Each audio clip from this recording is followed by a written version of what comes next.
Oui, bonjour. Aujourd'hui, on va aborder une notion très importante dans les amplis. C'est un paramètre qu'il faut tenir compte dans le choix de l'ampli opérationnel. Donc, c'est le taux de réjection en mode commun, le CMRR. En français, taux de réjection mode commun. En anglais, Common Mode Rejection Ratio. En fait, c'est la capacité d'un ampli opérationnel à rejeter, à éliminer tout ce qui est signal parasite. Donc, ce qu'on dit ici, le CMR mesure la capacité de l'ampli opérationnel à rejeter des signaux parasites qui se trouvent en entrée ici. D'accord? On ne veut pas les amplifier, on veut les éliminer, les mettre à la masse.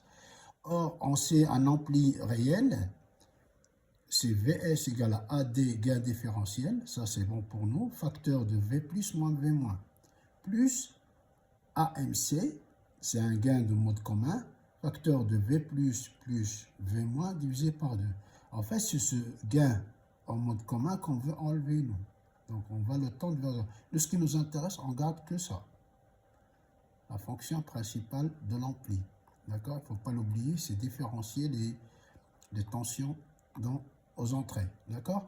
Donc, par contre, AMC, il a une relation avec CMRR. Donc, on va regarder ici. Alors, la relation qui existe entre, vous voyez? Donc, on a dit, je rappelle, AD, c'est le gain différentiel, c'est bon. Celui-là, on veut l'éliminer. Par contre, le CMRR, il a une relation, c'est-à-dire un rapport, c'est un ratio, AD sur AMC. AD est bon. Sur AMC, on doit l'éliminer. D'accord?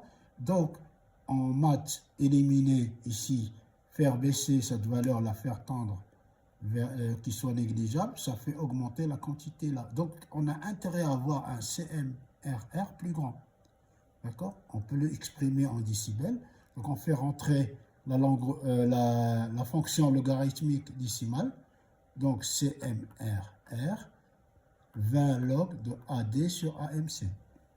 D'accord? Je répète, on cherche à minimiser AMC.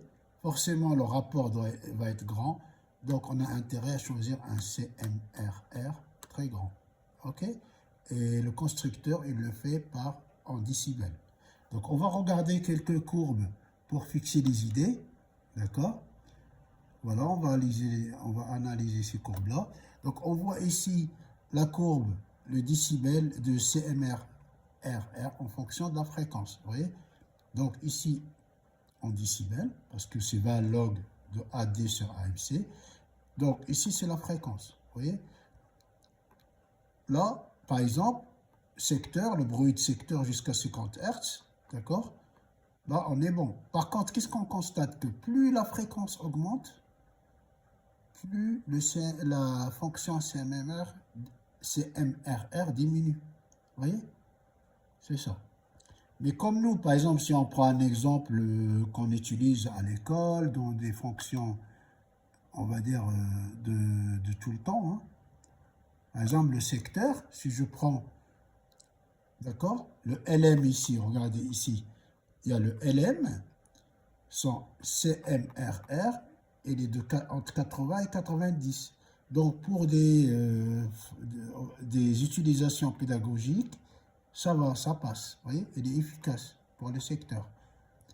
D'accord? Par contre, si je prends, par exemple, dans l'industrie, par exemple, alors l'industrie, par exemple, ou dans tout ce qui est électromagnétique, vous voyez, entre kilohertz et giga, donc là, on est, si je reprends la courbe ici, vous voyez, là, le CMRR,